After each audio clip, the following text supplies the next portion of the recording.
Sr. Presidente da Assembleia Municipal, Sr. Secretário da Assembleia Municipal, Senhoras e Senhores Vereadores, Senhoras e Senhores Deputados Municipais, Senhoras e Senhores Presidentes de Junta, caras e caros convidados, Senhoras e Senhores jornalistas, caras e caros cidadãos.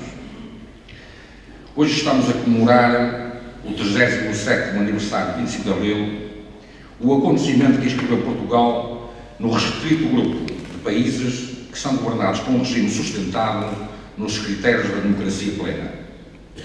Há quem afirme que a celebração de uma data histórica como esta, apesar da sua importância para a sociedade, famílias e cidadãos, vai perdendo pertinência e eficácia à medida que os anos vão passando. Há quem declare que as novas gerações, felizmente nascidas em liberdade, não atribuem qualquer relevância a uma efeméride que parece pertencer apenas aos mais velhos. E há quem defenda que hoje não faz qualquer sentido festejar a Revolução dos Cravos e a conquista da democracia e da liberdade. Nós não estamos de acordo. Portugal vive, a par do mundo atualmente, um momento difícil da sua história. Uma conjuntura crítica e difícil que exigirá de todos nós, durante os próximos anos, um esforço redobrado e muitos sacrifícios. Apesar das conquistas de Abril e da melhoria substancial da qualidade de vida global dos cidadãos, ao longo destes 37 anos, Portugal é ainda um país com grandes carências e ineficiências quando comparado com os seus parceiros europeus. Portugal, apesar dos esforços nos últimos anos, apresenta o segundo valor mais alto no índice de desigualdade social da União Europeia, a par da Bulgária e da Roménia, estando este grupo de países à frente apenas da Letónia. Na população portuguesa, o rendimento dos 20% mais ricos é 6,1 vezes superior ao dos 20% mais pobres, demonstrando assim que temos e devemos manter políticas de apoio sociais e de desenvolvimento económico sustentável. Os dados disponíveis mostram que 20% da população vive no limiar da pobreza e quase 1 milhão de pobres vive com menos de 10 euros por dia. Existem em Portugal 200 a 250 mil pessoas que moram em barracas sem condições dignas para qualquer ser humano. Por isso, hoje mais do que nunca, a memória de 25 de Abril deve manter-se viva nos nossos corações. Hoje, mais do que nunca, o ideal que orientou os capitães de Abril e os portugueses deve ser permanentemente relembrado e colocado em prática ao serviço de todos, sem exceção. É nestes momentos de crise económica, financeira e social que os portugueses devem mostrar a sua coesão e natureza solidária, porque a solidariedade é um conceito que se inscreve no edifício da democracia. Portugal possui na sua história uma longa e louvável tradição de solidariedade social, através da atividade de instituições filantrópicas, como é o caso das misericórdias e das instituições privadas de solidariedade social, entre outras organizações.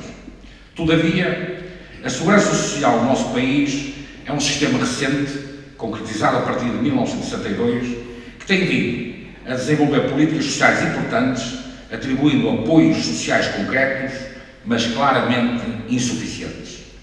Atualmente, porém, os baixos níveis de produtividade, o aumento do desemprego e o envelhecimento da população têm vindo a colocar problemas graves à sustentabilidade da proteção de segurança social, para a qual se tem procurado novas respostas e novos modelos de funcionamento. Assim, vivemos hoje na permanência de produzir reformas estruturais imperiosas e de acudir, simultaneamente, a exigências conjunturais desfavoráveis. Como é de conhecimento público, o Executivo da Câmara Municipal estabeleceu como uma das suas prioridades a educação, a saúde e a ação social, através do apoio social aos cidadãos e famílias mais necessitados, com várias medidas efetivas, das quais se podem destacar o reforço do Programa de Apoio à Habitação Social e o Programa de Apoio à Renda de Casa. Um outro exemplo de uma aposta inequívoca e de coragem nas políticas sociais deste Executivo consiste na medida cautelar que foi tomada em relação ao eventual corte no financiamento das instituições culturais, recreativas e desportivas, para dar resposta, se isso se mostrar necessário, à resolução de carências básicas que sejam solicitadas pelos nossos concidadãos ou identificadas pelos serviços camarários. Com estas medidas, além de muitas outras que se inscrevem numa opção clara por políticas sociais consistentes e que seria fastidioso elencar, o Executivo Camarário tem a percepção nítida de que, apesar das conhecidas limitações financeiras, também está por essa via a cumprir a lei. Parece ser unânime a opinião de que o principal fator que contribui para a desigualdade de rendimentos é a desigualdade salarial.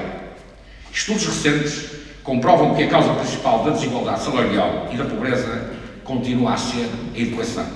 Assim, será legítimo concluir que Portugal só poderá reduzir a desigualdade e a pobreza se apostar fortemente na educação e na qualificação dos cidadãos.